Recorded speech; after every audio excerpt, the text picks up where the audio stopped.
Atau doanya apa kalau bulan Ramadan? Sudah hafal semua saya. Asyhadu an la ilaha illallah, astaghfirullah, as'aluka ridhaka wal jannah, wa a'udzu bika min sakhatika wan nar. Allahumma innaka 'afuwun tuhibbul 'afwa fa'fu 'anna ya karim. Hafal? Hafal kan? Insyaallah hafal ya. Saya akan menjelaskannya insyaallah kira-kira 45 menit. Kelamaan ya. Baru sekalian, zikir ini diawali dengan syahadat. Asyhadu an la ilaha illallah. Artinya apa? Saya bersaksi bahwa tiada Tuhan selain Allah. Itu yang disebut dengan syahadat. Syahadat ini penting dalam hidup dan kehidupan kita. Karena syahadat kita lakukan jauh sebelum kita lahir di muka bumi ini, yaitu pada saat Allah menciptakan ruh kita.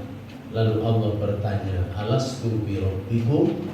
Kemudian kita menjawab, qalu bala syahidna. Hei manusia, bukankah aku ini adalah Tuhanmu? Lalu kita menjawab, bala syahidna. Wahai Allah, aku bersaksi bahwa sesungguhnya Engkau adalah Tuhan.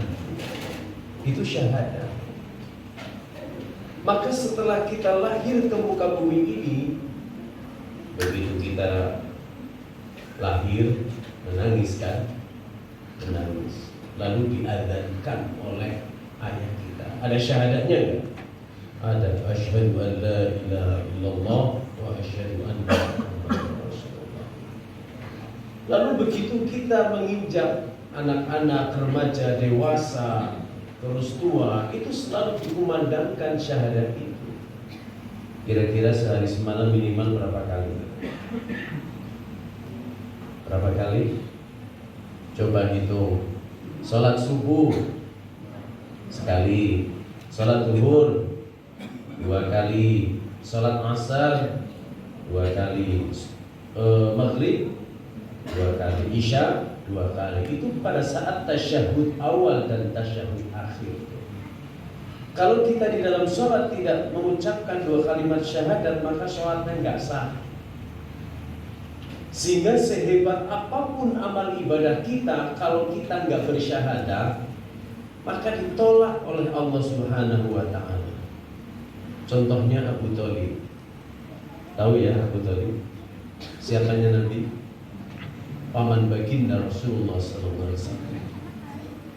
Ketika Rasulullah SAW dilahirkan oleh ibunya Aminah, orang yang pertama kali gendong itu Abu Thalib, pamannya. Lalu diserahkan kepada Abdul Muthalib, kakeknya, di depan Ka'bah, lalu diberi nama Muhammad.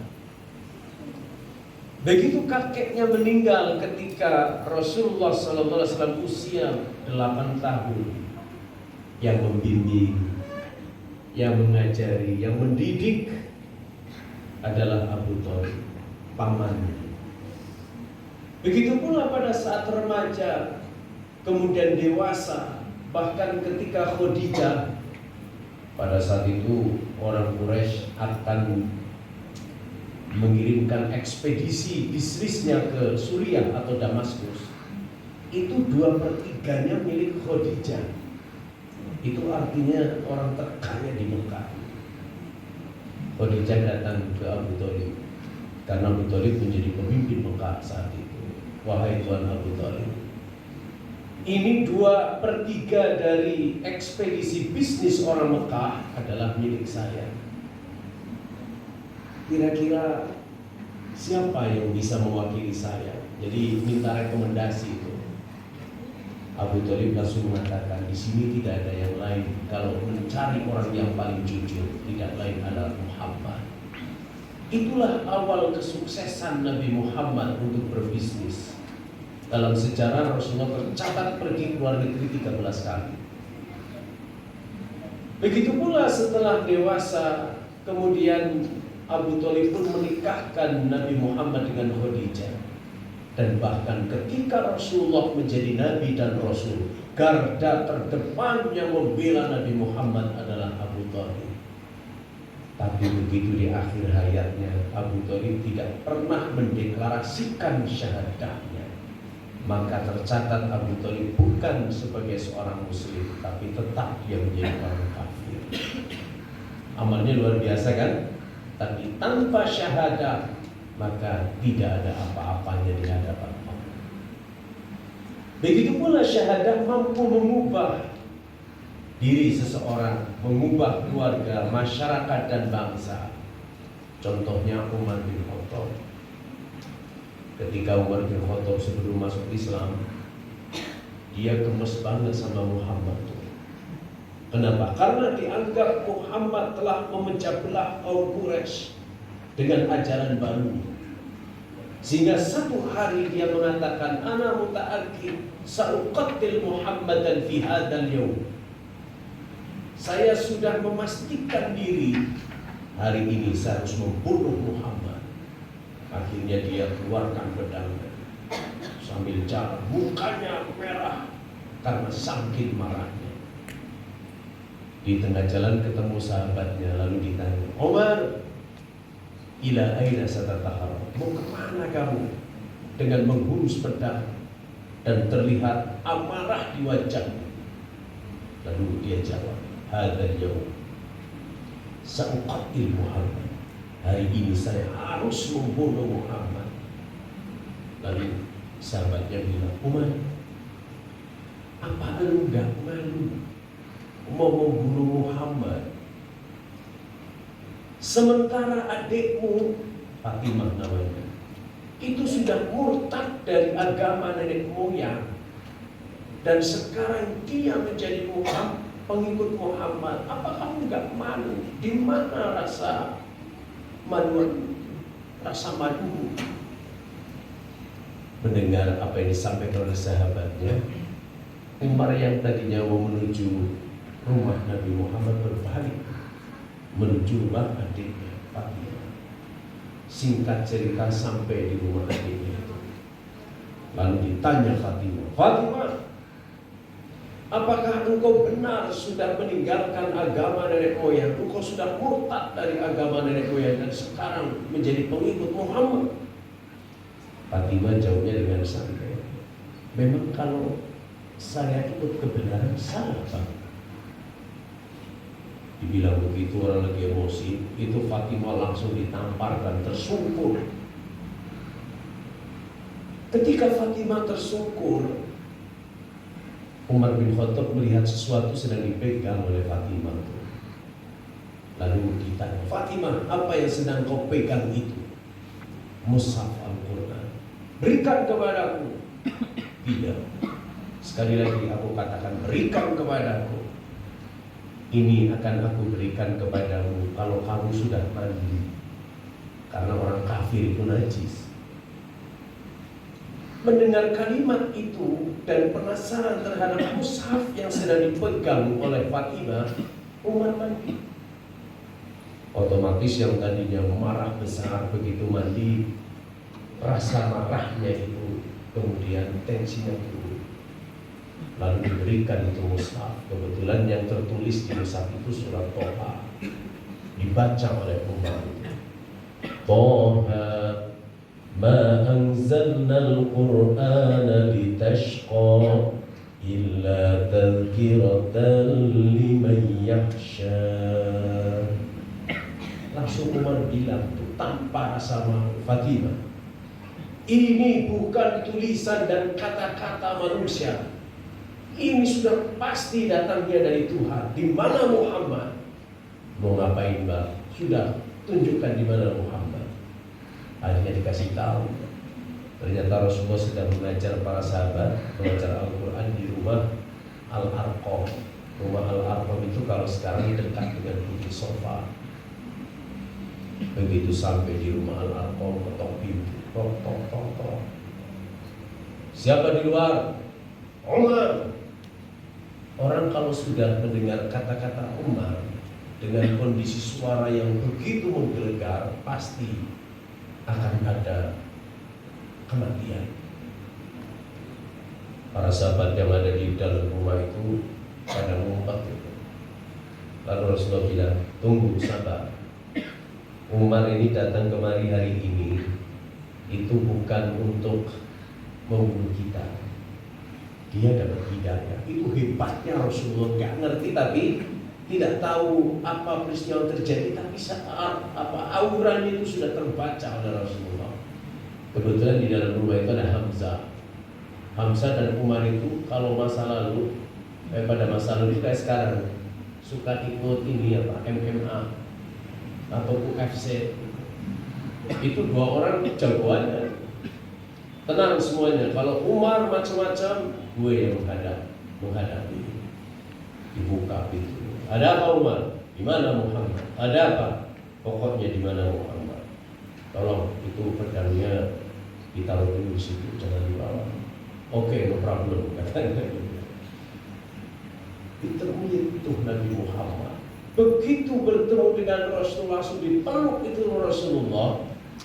Lalu Umar bilang, Asyhadu an la ilaha illallah wa annaka ya Muhammad Rasulullah. Berubah diri 180 derajat berbalik, yang tadinya akan membunuh Muhammad, tapi begitu bersyahadat menjadi sahabat yang paling luar biasa. Akhirnya keluarganya Islam, tetangganya berislam, nanti pada akhirnya seluruh jazirah Arab pun beragama Islam. Itulah syahadat, mampu mengubah diri, keluarga, masyarakat, dan bangsa. Asyhadu an la ilaha illallah. Lalu astaghfirullah. Artinya apa astaghfirullah? Aku mohon ampun kepada Allah atas dosa-dosa yang telah dilakukan. Kira-kira kalau kita mengucapkan astagfirullah, dosa kita diampuni apa enggak? Pasti diampuni. Seandainya dosa kita ini sumber langit, maksudnya dosanya besar banget, pol-polan, tok-tokan, kira-kira gitu ya. Kalau bahasa Tegal itu tok-tokan, artinya itu dosanya banyak banget. Lalu beristighfar. Kata Allah begini, wala tayasu mir rauhillah. Janganlah kamu berputus asa dari rahmat Allah. Innallaha yaghfiru dzunuba jami'a. Sesungguhnya Allah mengampuni semua dosa-dosa. Masya Allah, itu zikir di bulan Ramadan. Astagfirullah. Bapak Ibu sekalian, di dalam Al-Asma'ul Husna ada dua nama Allah dari akar yang sama, tapi bentuknya berbeda. Artinya sama, tapi maknanya berbeda. Amat ini. Yang pertama, Ya Ghafur. Yang kedua, Ya Ghaffar. Artinya sama, meskipun bentuk katanya berbeda. Ya Ghafur artinya, Ya Allah, Engkau yang Maha Pengampun, ampunilah dosaku. Ya Ghaffar juga sama. Ya Ghaffar, Ya Allah, Engkau Maha Pengampun, ampuni dosaku. Tapi beda makna. Kalau kita mengucapkan Ya Ghafur, Ya Allah, ampuni dosa-dosaku, maka Allah akan mengampuni dosa-dosa kita masa lalu sampai hari ini. Itu Imam Ghazali yang mengatakan, kalau kita mengucapkan Ya Ghafur, maka dosa-dosa kita akan diampuni, dosa masa lalu sampai dosa masa kini. Kalau kita mengucapkan Ya Ghaffar, Ya Allah, ampuni dosa-dosaku, maka Allah akan mengampuni dosa masa kini sampai dosa masa yang akan datang. Dosanya belum dilakukan, Allah sudah menjanjikan ampunan. Maka di bulan Ramadan sering-seringlah itu beristighfar. Astagfirullah, ya Allah, aku mohon ampun atas dosa-dosaku. Kira-kira di sini ya nggak punya dosa siapa ya? Pasti ngaku semua. Kalau saya subuh di sini itu paling 3 sop. 3 sop aja yang ngaji paling 1 baris gitu kan. Tapi di bulan puasa kita punya kesadaran, I have to come to masjid. Saya harus datang ke masjid. Untuk apa? Untuk kembali kepada Allah, agar Allah mengampuni dosa dan kesalahan kita. Begitu kan? Kalau tiba-tiba di luar bulan Ramadan datang ke masjid, rajin amat siapa ditumben gitu. Gitu kan? Tumben. Tapi kalau bulan Ramadan nggak ada kata tumben. Kenapa? Karena semua bersadar diri, ingin memperbaiki diri kita untuk menjadi lebih baik di bulan Ramadan. Asyhadu an la ilaha illallah, astaghfirullah. Lalu doanya nih. As'aluka ridhaka wal jannah wa a'udzu bika min sakhatika wan nar. Allahumma ya Allah, inni as'aluka ridhaka wal jannah. Aku mohon kepadamu ridho dan surgamu. Mohon ridho. Kenapa? Karena kalau Allah ridho terhadap kita, maka seluruh amal ibadahnya akan diterima oleh Allah. Dan kalau seluruh amal ibadah kita diterima oleh Allah, tidak ada balasannya kecuali surga. Tapi persoalannya ridho Allah itu turun kepada kita nggak tahu rahasia Allah. Rahasia. Jangan-jangan ridho Allah itu turun pada saat kita melakukan sesuatu yang kita anggap biasa-biasa saja. Contohnya dalam buku biografinya Imam Ghazali, di sana diceritakan muridnya bermimpi bertemu Imam Ghazali setelah Imam Ghazali wafat. Begitu bertemu, muridnya melihat Imam Ghazali mendapatkan kenikmatan dan kemuliaan yang sempurna. Lalu muridnya bertanya, wahai Tuanku, karena apakah engkau mendapatkan kemuliaan dan rahmat seperti ini? Apakah karena engkau sering menulis buku, salah satu buku terkenalnya Ihya Ulumuddin, ataukah karena ibadahmu? Imam Ghazali bilang, bukan. Lalu karena apa, wahai Tuanku?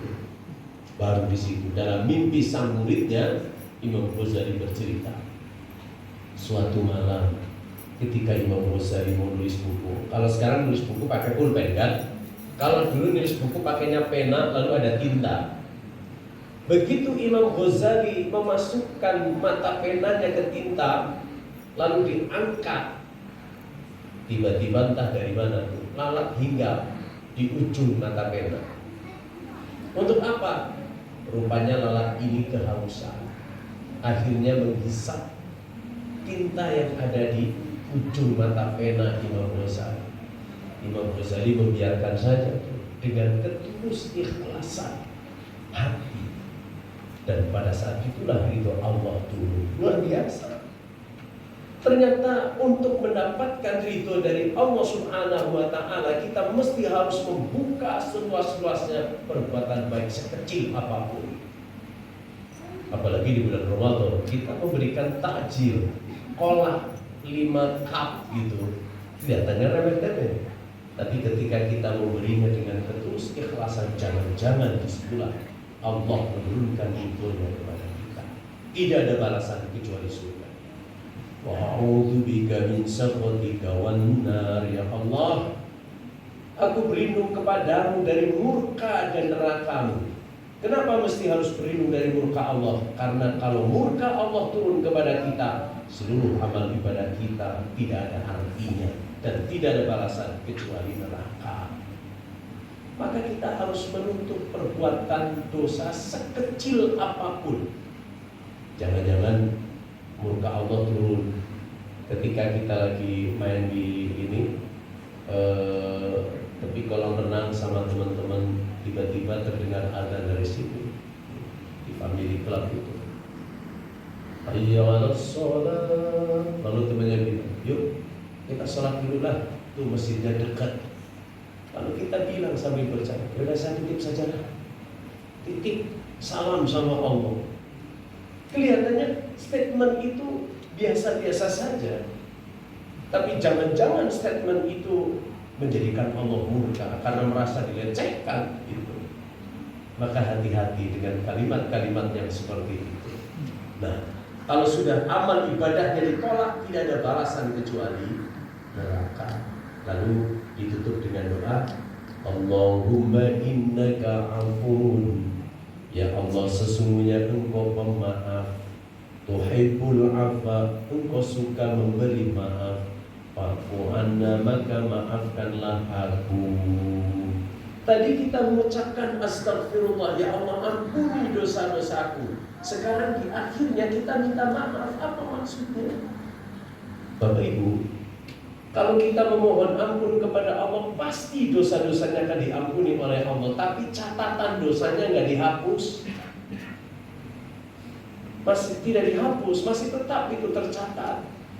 Tapi ketika kita mengucapkan Allahumma innaka afuwun tuhibbul afwa fa'fu anna, mohon maaf kepada Allah, maka catatan dosa, catatan keburukan yang pernah kita lakukan Allah delete itu, Allah hapus semua.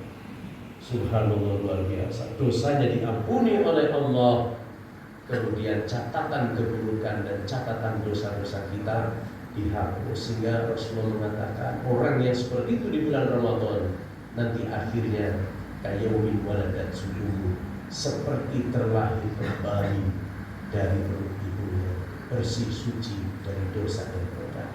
Kepengen seperti itu? Ikuti saya. Asyhadu an la ilaha illallah. Ayo.